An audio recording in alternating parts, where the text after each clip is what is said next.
I'm Janeane, and this is Outside the Box. Standing by to join me is Eve Rodsky, an expert facilitator and author of Fair Play, as well as the new book, Find Your Unicorn Space.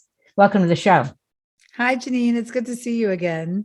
I loved your first book, and then I got a hold of your second one, and I couldn't put it down. Well, I think especially with book two, when I got to read your book, there were so many intersecting messages, I think, about what does it mean to think outside the box and creativity, Yeah. that it was pretty fun. And I definitely knew that I wanted to come back on. I'm so glad. I'm so glad. I have my copy. Yay. And it actually matches your background perfect. I just put this up. Isn't this cool? I love it. I love it. You know, it's funny. I'm sure you've seen this so often, and I'm going to post, but when I had scheduled this conversation with you, I went out and got my unicorn hat. So I'm going to post a couple of pictures. Oh, I love it. I love it so much. Everything. Okay. I keep getting the most amazing unicorn paraphernalia. I love it.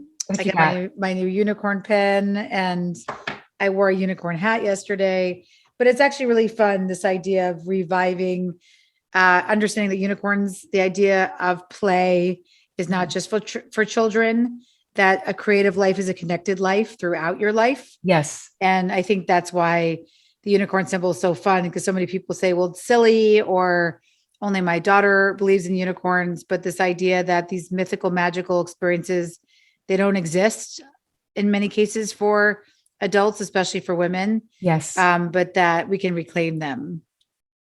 It made me think back to my childhood. I grew up in Manhattan, and I spent a lot of time home alone. My mom was single, and I was constantly creating and doing, and some of the things were mishaps. I mean, trying to sew stuff and make stuff, but I was always creating, and I was finding peace and joy in that process.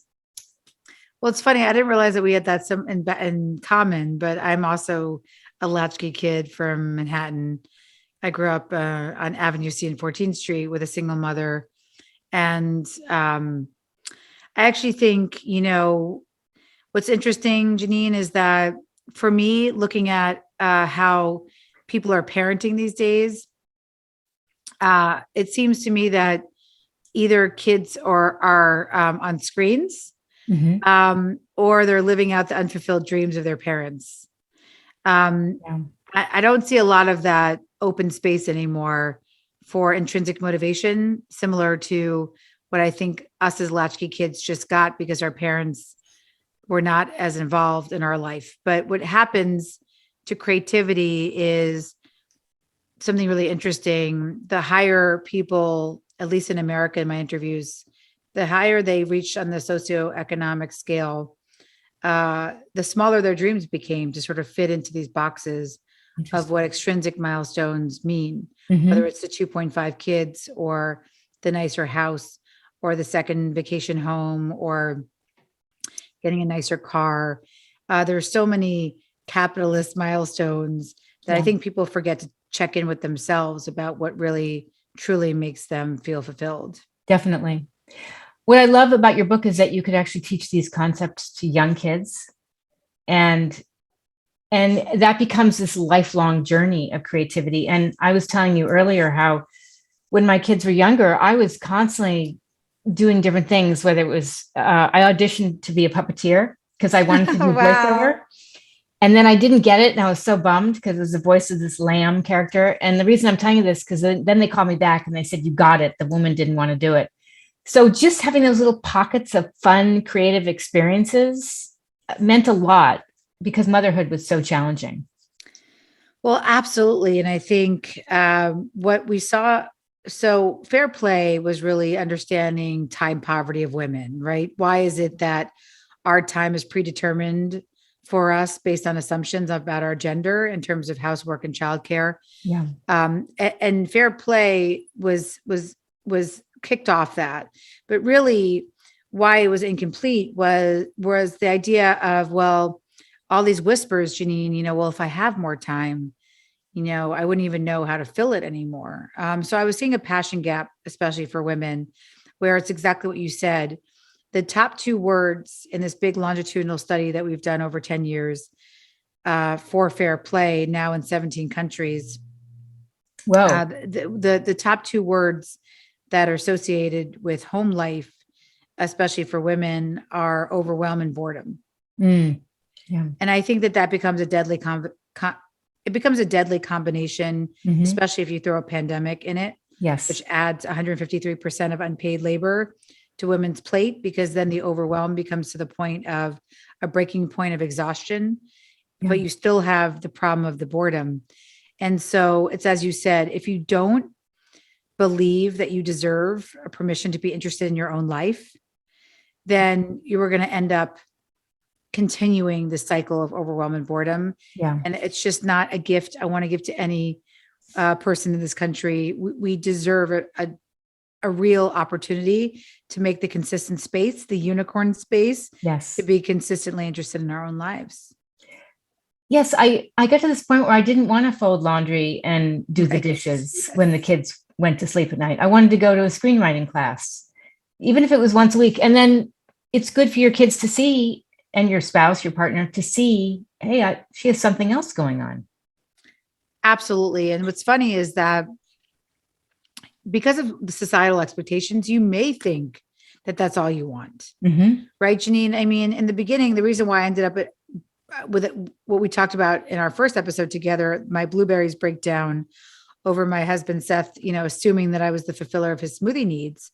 Right. Right.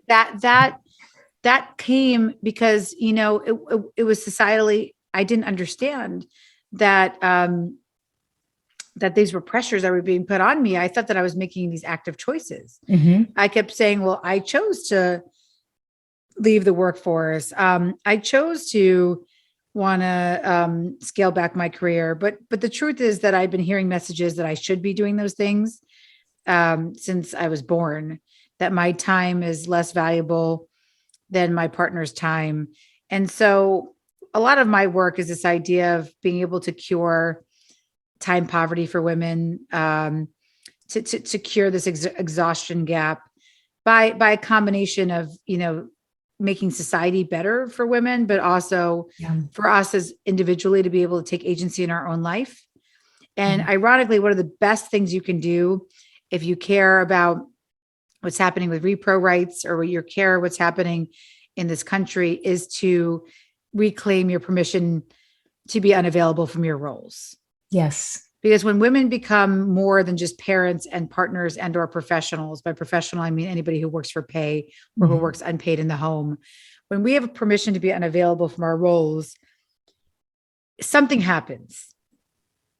It becomes a very important subversive thing, and it snowballs. Like, you did your 1 day a week puppeteering class, and then you may have done your lamb voiceover, and then you have a radio show, and then you wrote a book. Now you're working to educate kids about how they should be interested in their own creative life. Like, Janeane has not stopped, because it becomes a snowball that if you don't give into this passion gap, if you allow yourself to be unavailable, this permission to be unavailable from your roles, you don't know where life's going to take you, but it will take you to interesting places. Absolutely. I actually wrote that book at the library. So talk about being unavailable. And recently, actually the past year, I started going to therapy because there was just so much that went on.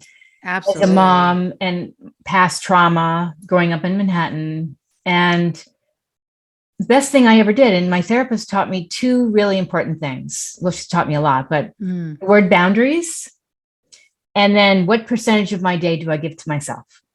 I love that. Oh, it's made such a huge difference. And can I just say something about why I'll elevate that question just a little bit? Mm-hmm. I like to ask instead, but it's exactly adjacent. When was the last time the most important thing you did that day was outside of your roles? Yeah. Because giving to ourselves can often become a walk around the block, or, reading a book, or having a drink with a friend, or getting a manicure, commodified wellness. Not that those things are not important, but that's just part of our humanity. Like, you deserve to eat, or to take a piss without your child sitting there. You deserve to be able to read. You deserve a chance to have a friendship. Like, those should be givens. Yes. But I think because we don't give to ourselves for so often, we fill our activities with those things, when a therapist will say, give time to yourself. So what I like to ask is that we elevate it to say, yes, you need friendship time. Yes, you need a chance to get your hair cut. But also what you need consistent experiences in your life that I like to say, what a unicorn space really is and why it's different than self-care, Janeane, is that it has three things. It has an I wonder statement. I wonder what it would be like to make a voice that sounds like a lamb, but make it attractive to children as a puppet. Yes. So you have a wonder, whatever that wonder is, no matter how outrageous you think it may be. I wonder what it would be like to do trapeze in the circus. I mean, I have had the most amazing stories in collecting them for Unicorn Space.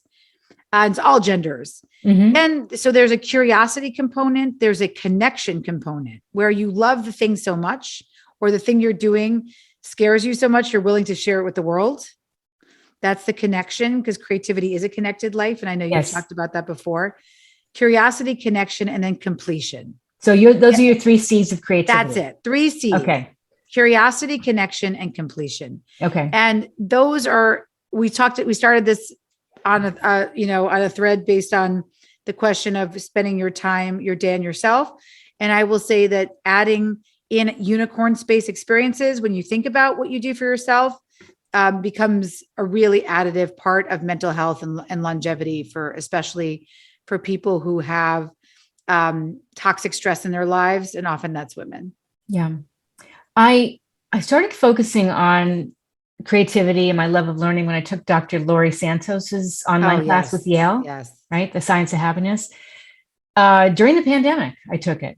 I would take walks and I would be listening and interacting with the content. And what you're saying, she's in the book, she's in Unicorn Space. So thank you, Professor Santos. She's there. She's the one who says, make your leisure time nutritious. Yes. Which I think is a really beautiful way of what we're talking about. Yes. Yeah. She's absolutely amazing. When you talk about those 3 C's, those are so important, just to be open, to have a love of learning, to be curious. It's the best. And you know what? It's funny because, Janeane, I actually thought most people would get hung up on that, because I did see a passion gap. There was an interesting thing happen in 4th grade. If caregivers were not, and they were parents, if they were not focused on themselves for 10 years, I guess that's what 4th grade is, I would see this big, deep passion gap where people were saying they weren't curious anymore. I also saw it for 18 to 31-year-old women who are extremely burnt out in the workplace, who say that they don't have any boundaries, because a lot of times they complain, well, parents can say they have to put their kid to bed, but nobody is caring about my downtime. So regardless of your family structure, this idea about being curious is really about that first step of being interested in your own life. And how often do you get to say, and I ask that, outside of your roles, I wonder.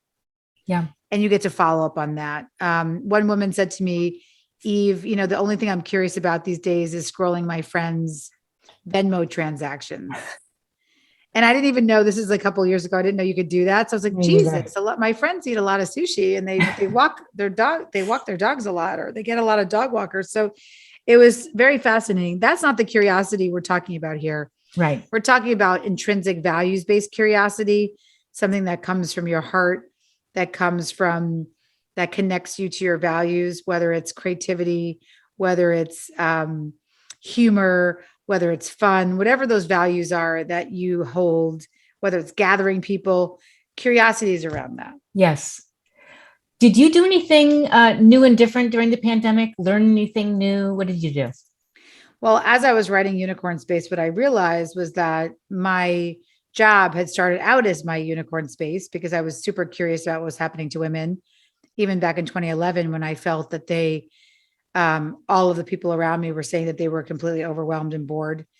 And so the writing of Fair Play was an amazing unicorn space experience of curiosity, connecting with women like you and completing a book, even though it was, as I like to say, completion is very different than perfection.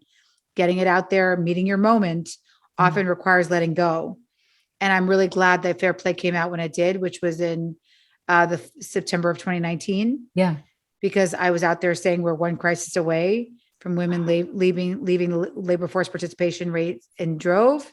I thought the crisis was the overwhelming boredom of the toxic stress on an individual level. I had no idea, obviously, that a global pandemic was coming, but I did know the effects of this overwork on women because I was seeing it all the time individually.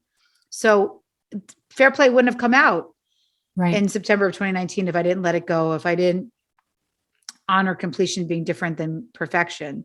But on top of it, because it's become my work, activism can burn you out. It's not pure unicorn space anymore. So I started to dance again, which has been really fun for me. It started as some TikTok dances. My cousin and I just, we play with choreography together.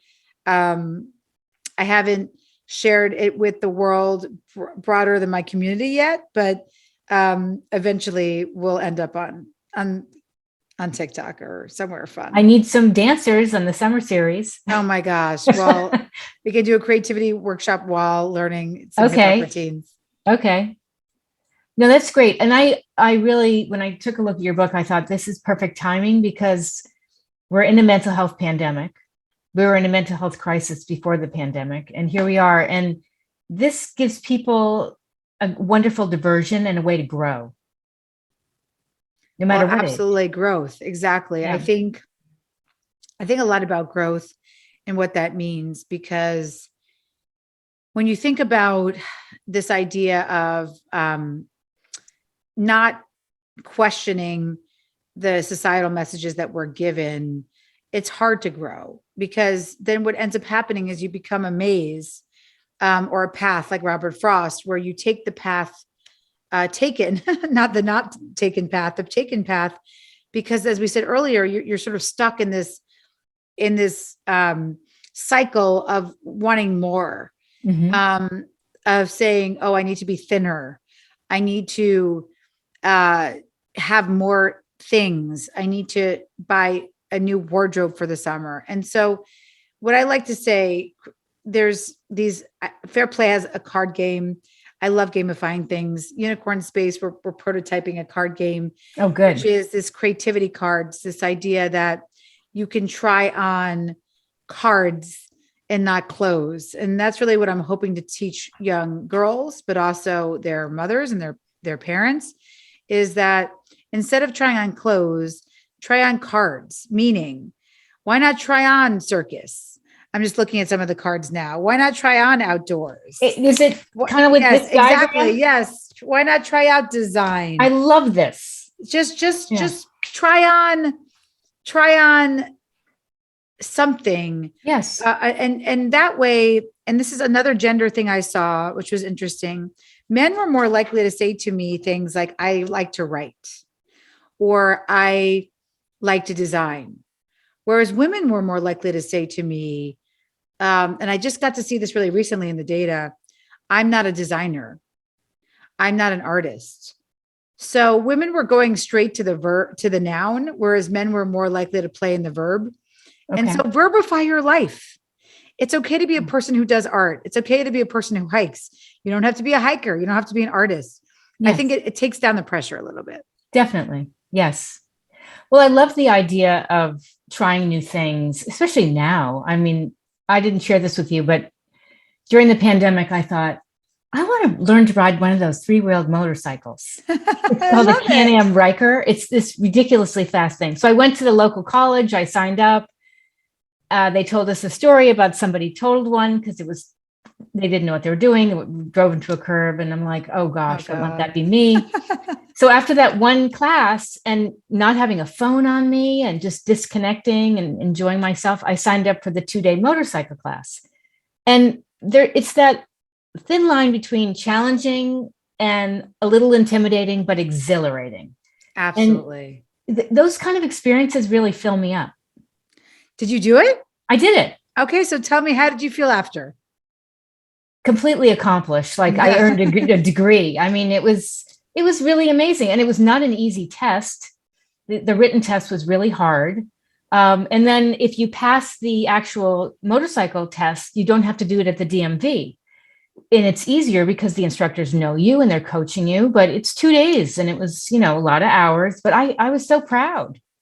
Well, you know why I love that so much? I just got chills because what you're reporting is what so many people since reading the book have reported back. And I think if you don't still have a sense of what your unicorn space is, what I'd like you to do is take a beat from what Janeane just said, listeners, and understand that here's the feeling that comes with it.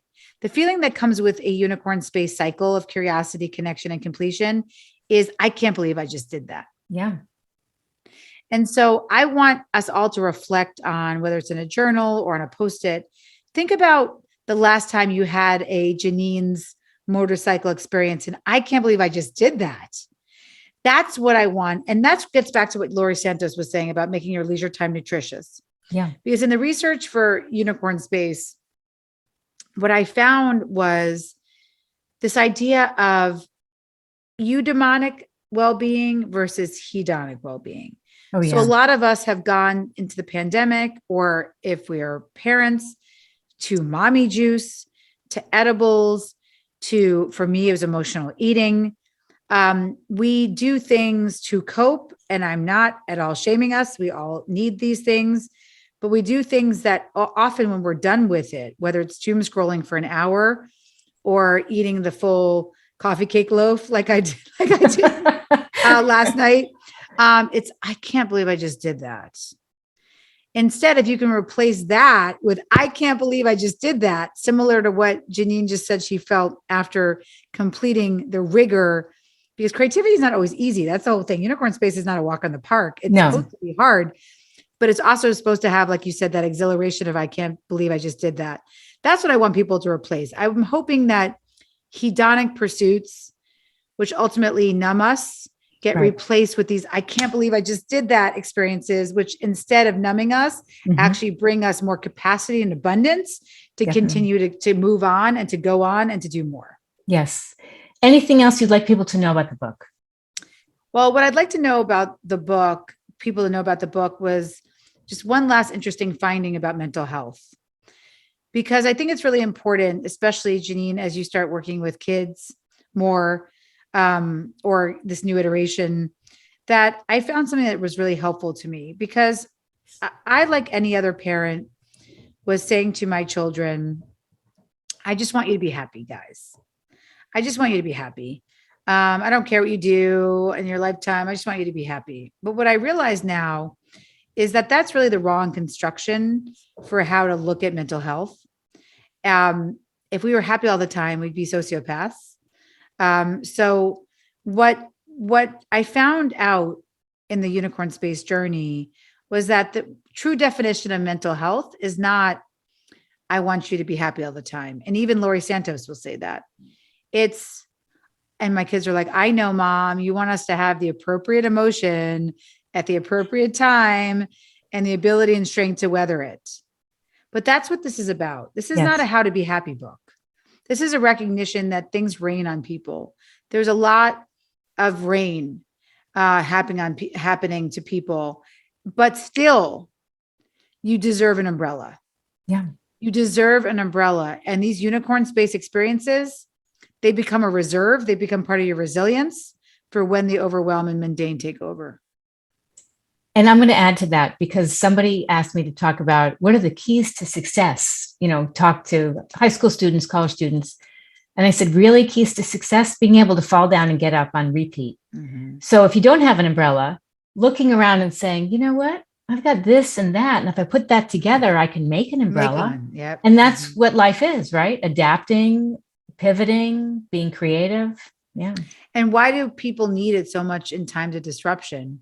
We see that creativity becomes a really important lifeline during times of disruption. It's because existentially, we are meaning-seeking individuals. And part of this idea of being curious and connected to others and completing things, it is in our human, in our meaning-seeking. It's how we seek meaning. And the more we do it, as we said, it becomes iterative. Yeah. Janeane, we grow with each other, and that's exactly what we're talking about. active pursuits are what are linked to growth. And you'll see it. You'll know someone has unicorn space because you'll feel it when you're in their presence. Sure. I felt that way about you the first time I met you, that thank you. I could throw you in any circus school, design, school, and you'd figure out how to be curious and make something of it. And I think that's the beauty of what we're talking about here. Absolutely. Eve, I've loved every minute. This was great. Congratulations on your book. Find Your Unicorn Space. Matches my wall. I love it. It looks so beautiful on your wall.